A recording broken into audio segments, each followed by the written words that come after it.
it every single day. They have hopefully a location near you. They have one at 110 South Manheim and Hillside, 17815 South Hoster Street in Homewood, 9150 Southwestern Avenue in Evergreen Park, and Block 37 at 108 North State Street. So Samantha, I'm gonna take the time clock back. And how did you find out about uh, your experience with cancer? How did it come about? Were you having pain? Did you decide to go to the doctor? Was it through an exam? What exactly happened?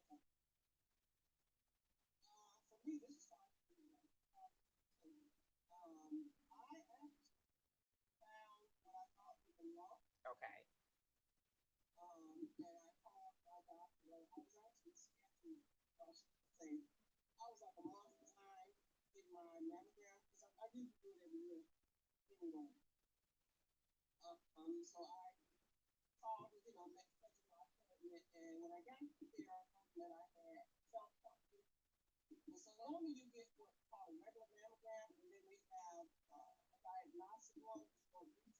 Okay.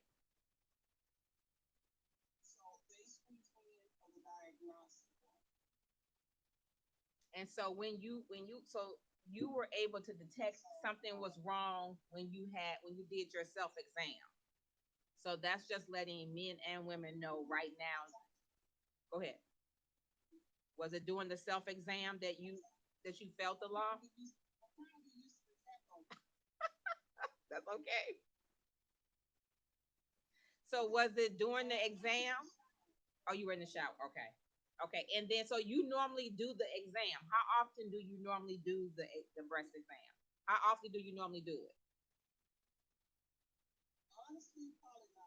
Okay. Because I know I don't.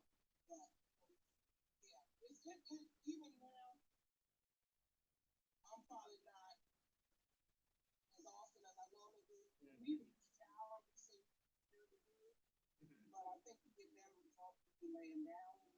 Okay. Okay. That's what my doctor told me. Yeah, my doctor says it's better not to do it in the shower, to do it when you're laying down. That way you get a better feel.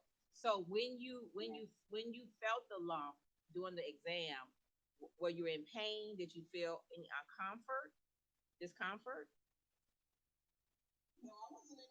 Okay.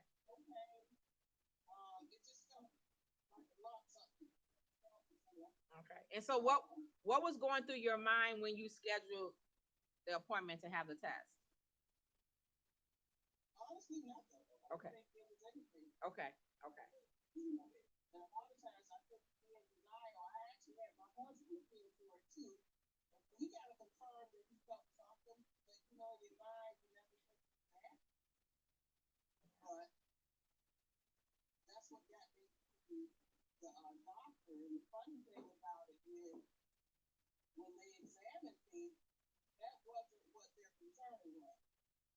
Really?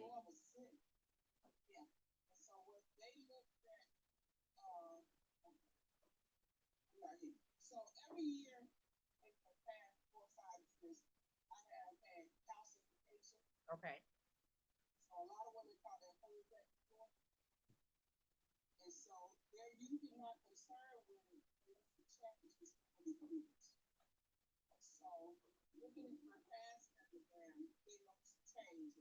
Okay.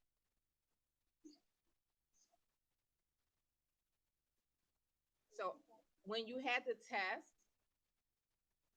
and they sat down and met with you, were there when they met with you, what did they say to you and how did you feel after that?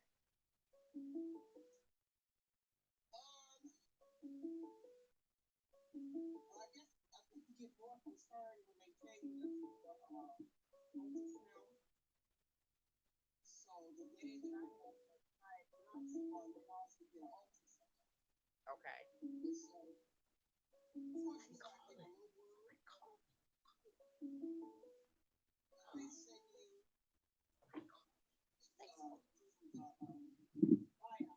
Okay.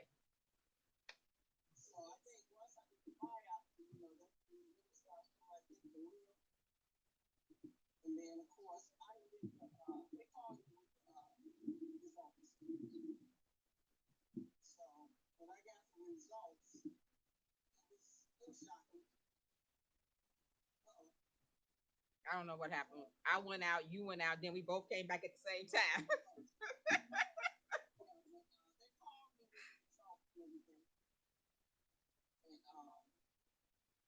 It was probably the most shocking thing you ever hear. I believe that Yeah. because I've talked to several people. It runs in my family, or we've had it in our family. My aunt, my cousin had it, and they always try to figure out if there's something they could have done to prevent it. And Yeah. they were getting and for me, I literally cry when I go.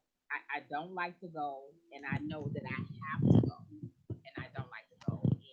And I have rescheduled mine actually a little bit because of the pandemic, but that still shouldn't stop me from getting it. But I've rescheduled since June, and now I'm going the beginning of November. But I know I have to go Okay. because I don't want no one to tell me that this could have been blah if you had a did this, if you had a came in. And so because it's in my family, I'm supposed to go every year. And so I was supposed Yeah. to go in June, and now we're in October. So I will be definitely going in November, and I'm going to try to do a video to show that I did do it because I know people right now, and I hope that they're listening. I'm going to make sure that I share this with them.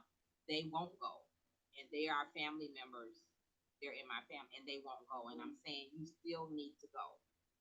You need to go. And so, can you just share? What did you do differently after hearing that? And did that make you continue to follow up with the exams and the mammograms yearly after that? Oh, definitely. Definitely. Well, I had to go through the whole process, you know, um, finding out what kind it was, what stage it was. I went through the whole process of surgery and everything.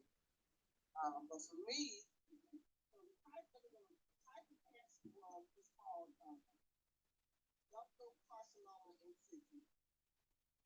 So it's cancer inside the lymph duct. Oh, But in the first stage, it had to penetrate out through the tissue. So I was considered zero stage, but it was still cancer. It was still in, it hadn't spread or anything like that. so it was important, right? So it was that's the important. That's the importance of you having the exam and getting the mammogram every year. Yeah. And how was the support from your family and friends through that process? I had lots of fun.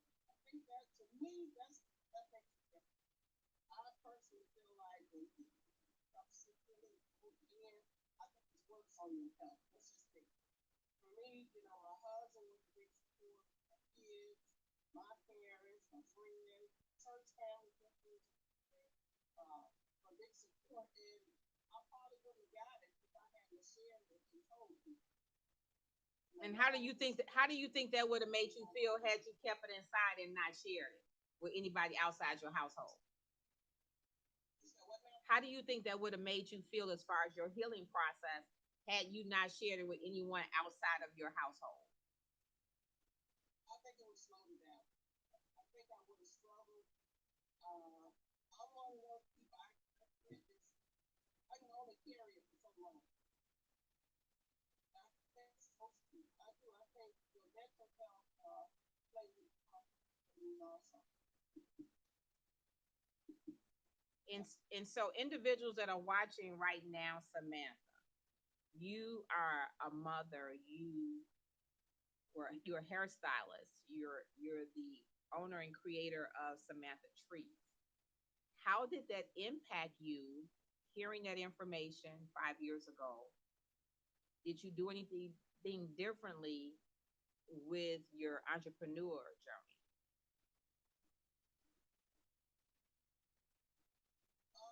Yeah, it had slowed down for a month.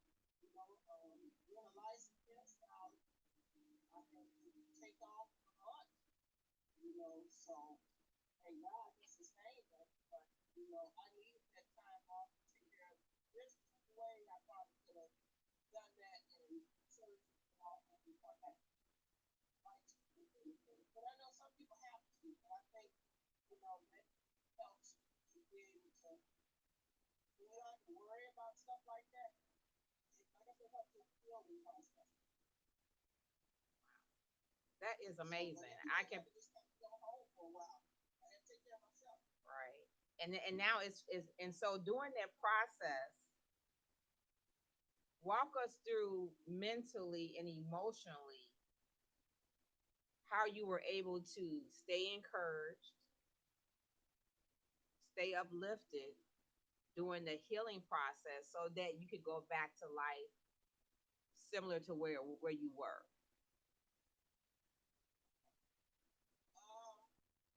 For me, the whole mental process,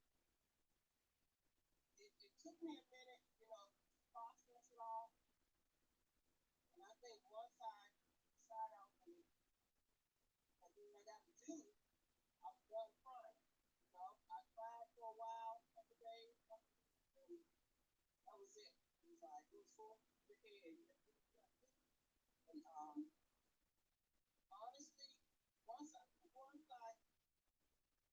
recruited some prayer warriors to help me get through this, Yes. and I literally reached out to people that I knew would pray for me.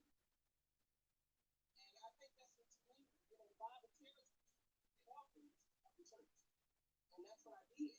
Um, and I held on to that. That's what I held on to because I knew there were people out there that I told my story to and they personally prayed for me. So it wasn't like, oh, just pray for me. I specifically told them what I needed. And And they I and think they were that's, there to see and they were there to see you through it. yeah. Yeah. And And my husband, he played a big role. It's an awesome thing if you got a husband that can lay hands on you and pray for you. And that's what you need, the support. that's powerful because I know the person you are from over the years, and for you to go through that and bounce back, I think that's absolutely amazing. That's an excellent testimony to individuals who are going through it or haven't went through it or in the process of going through it, or those who are scared to go and actually get the mammogram. Or you got, I know individuals who won't even do the test, they won't even do the exam, on themselves. And so hearing that and hearing your story, that's why I like people to share their stories, hoping to inspire other individuals. Is there anything that you would have done differently before or after hearing the news? Not really. Not really. I'm not sure if there's anything that I could have done differently. I do say I wish I recorded everything, and took notes. That's the one thing I wish I had done because the whole process was just interesting. It was just something to go through. I learned a lot. We Even, just medical terms and different things that they were going, you just never know the medical world out there until you get to go through it with the technology that they have. and they're studying improving. I keep hearing things that they're doing to improve with breast, with the mammogram, with the machine, just so many Yeah. different things. And I know that's an experience that you will never ever forget. But it also is Yeah. a learning experience that you can share and help others. And it may not necessarily be with cancer. It could be another type of surgery or another type of illness. But your power and your determination and your discipline, you're able to help other individuals, whatever illness or they're doing. You know the steps you took, and that may be something that you can help encourage any other individuals, especially since we're all living in a pandemic. Now they're saying that our numbers are going back up, and we may have to be shut down again. But your story, individuals who are watching and listening, who maybe are afraid to go and get the mammogram, or maybe who are afraid to do the breast exam, what recommendations would you give to them if they're listening right now? What would you say to them? I would just say be wise about it. 'Cause some people, strangely, some people say, I'm not giving them enough time. It's theirs. And I'd rather go early enough, between, you never know, it might be very true. Mine wasn't to the point where I had to be full on reading. Yeah, I had that surgery, but it made me surgery. But if I had waited, I mean, it could have spread to my kids, it could have been all. So the earlier you go, the better. It's like hindrance for a little bit during the mammogram, but I that and have to go through the whole cancer process. And that's what I tell myself. So I'm telling myself this while you're talking is that take that little pain and deal with it and cry if you have to. But then after that, at least you'll know where you are and if something needs to be done because early detection. That's all I hear is early detection, early detection. Get the mammogram every year, do the breast exam. And so just hearing your story is going to make me do the exam, work at doing the exam more until I go, next month. But I just think it's important that how important is self care to you as a mother, as a wife, as an entrepreneur, as a business owner? How important is self care? You're not taking care of yourself. You can't help anybody else. You don't let yourself get run down and sick. Now you're sitting in the family looking at you, especially when you have family that's dependent on you. You got to take care of yourself first and foremost. Yeah, always. Yeah, and I had to learn that the hard way because that's important, and it's not selfish. You have because if you don't take care of you, you can't take care of people that you're helping. So it defeats the whole purpose. But if you're healthy, if you're getting your rest, if you're eating properly, if you're taking vitamins, if you're getting some exercise, and then that makes a better you, so that you can be there for your family and your friends and your children and your business. Because it doesn't matter how much money you make in a business or as an entrepreneur, if you don't have your health, it doesn't matter. You can't benefit from it, anyway. Now, how do you feel right now, Samantha, about the pandemic and the wearing of the mask and, the social distancing? Do you think that people should do this, or do you think people think that it's not as serious and they don't? Because I've heard both sides of this. I'm going to ask for social distancing. Even though we're back in law, we're taking a lot of precautions. We have to keep the mask on the whole time. My other job, we do shields. So I just think, a lot of people have some underlying. So since I'm protecting myself, that means I'm protecting my family also. I'd rather just wear the mask and like they say, they're going to sit on a ventilator. You never know how it's going to affect you. And you don't know how they affect your family members. I still have parents, that I wouldn't want to take anything. So I make sure that I'm wearing that. Even when I'm moving that house, I'm wearing my mask. Because I know I'm out a little bit more than they are. But people that choose not to, it's like really, it's, you're about their rights and everything. I think if everyone sticks to wearing the mask, we get out of it, especially in the beginning. We can get out of it. I agree with you on that. I call it self. And that's what I was just getting ready. You took the words right out of my mouth because I hear people say, well, I don't want to wear the mask because I can't breathe and it's uncomfortable. I've been in stores where I've had interaction. People say the same thing, and I don't want to wear the mask either. But if I'm around a bunch of people and I'm in a store, I have to put that mask on to protect myself. And so, and like people say, well, I don't want to wear it. It's not about you. It's about me because I still have to go home to my family. So, and like you're saying, even with my parents, I'll take them stuff. I'll leave it at the door or I'll bring it in. And like you said, now I do, or since probably I want to say since maybe June or July, when I go to visit, now I do keep it on because I am out, like you say, a little bit more than they are. And so because they're older, they're more susceptible to get it than we are. But I think for any individual that's living in America, they may not have quote underlying issue like high blood pressure, diabetes, or arthritis or rheumatitis, but they may have something. For me, I have migraines, and my migraines, if they're not treated and not get a handle on the pain, it can trigger a seizure. So I don't have high blood pressure, diabetes, but I do have the migraines, and so even for that, I use precaution. Even being anemia, I'm anemic, so I do use precaution for that. So they said, well, you don't have high blood pressure, you don't have. I don't have to have that. Whatever you have, whether you want to share it or not, to me, it's an underlying condition. You still have to take care of yourself. Maybe you're not getting enough rest. Maybe you have a cough or cold that you didn't treat with the antibiotic or any over the counter medicine that could spread. It could be something small. It could still spread. Somebody was in the store the other day and she said she had a pink eye. Everybody shot out like, you know, she wasn't getting anything. So a pink eye is contagious. That's contagious. And she was like, well, I didn't know. But I'm like, how could you not know? She wasn't a young person.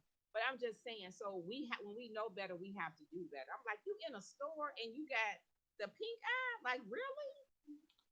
So it's just little things, and I sincerely appreciate you sharing your story. I'm always in awe of you because you juggle so many different hats, and nobody would never know because you still have that amazing smile that lights up a room.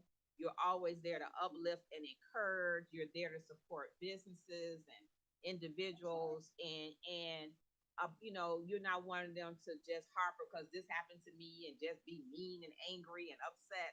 I like that your spirit since the day I met you, which was probably what 15, close to 20 years ago. It's been longer than that, hasn't it? It's been longer than that. Wow. So, and from the day I met you, you have always been the same. And I love that in you. I love that in you. I was like, who could I get to share their story? I said, let me call Samantha. I need to get Samantha to share her story. I think people, whether they think it benefits somebody, whether they think it's in their household or not, hearing where they were at and where they are now, that's an inspiration.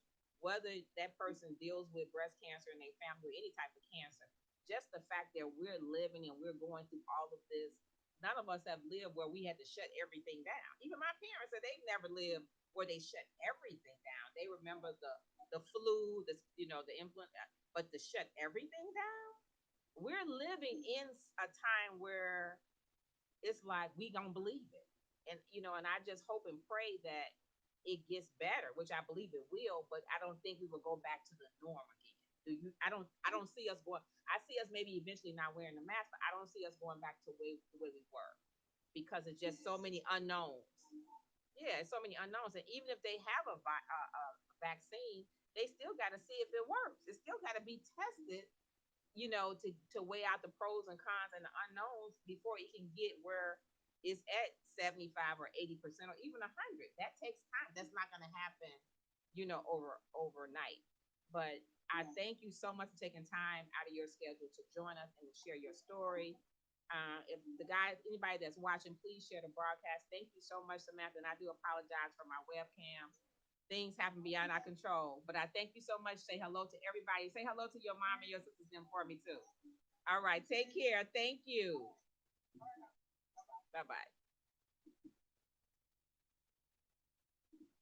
Thank you guys for tuning in. This is an aversion of making waves with Miss Darcy. Like I said, I did have an issue with my webcam, but I hope to get that resolved. Me and these computers and webcams, they just ain't acting right. And so I ain't going to therapy with them. We're going to figure something out between now and Thursday. But I want to thank you guys for tuning in. Please, please wear your mask if you're going to visit your parents and they're up in age. Wear your mask if you're going to a nursing home or a hospital. If you're going to a store, we're back on the rise. They're talking about shutting us down again, and I pray that that doesn't happen. I had the opportunity to go out for Sweetest Day last weekend. I felt like a little kid at a candy store because we don't really get to do a whole lot because of the pandemic. So I was able to go out with the Jerk Master, my better half, to producer Earl and Wanda B, and we had an amazing time with Teresa Griffin and Adele Givens and Ronnie G on the saxophone. And it was just amazing to get together where we were still protected, social distancing, We were in our cars, and it was just a nice evening. And I want America and individuals to still be able to do that, during the pandemic. And so I'm going to be later on today. I'm going to share on our tip twos. I'm going to be sharing your mindset and how to take care of you. How important self care is, and if you have a business or a product, service, or brand, and you're stuck in that. I know a lot of restaurant owners are really going through it in healthcare. And so I just want to share some tips on what I've did with D-Flat Tommy Water and Making Waves with Miss Darcy and my coaching to get unstuck. Because sometimes you just like, I don't want to do it. I mean, I want to go to the grocery store. Now I pull up and I'm like, I put the mask on, got the wipes, and I just gotta go in here, get what I gotta get and get out. And it's just sometimes you just don't want to do it and you become unstuck. And so I want to show us how we can reset our mindset. So look for that later on today. It'll probably take about 15-20 minutes. And I'm going to log back in and share those nuggets, and hopefully they'll help. I want to thank you guys for tuning in and supporting the show. Please share the broadcast. If you have a story or testimony you would like to share, or if you have a product, service, or brand and you would like to be a guest on Making Waves with Miss Darcy, you can inbox me on Facebook Messenger. I'm also on Instagram and on YouTube. And I thank you guys for tuning in. And in closing, build your own dreams, or someone else will hire you to build theirs. And that could be me or one of you all. Thanks for tuning in. And until next time, have an amazing day. Bye bye. Thanks for tuning in.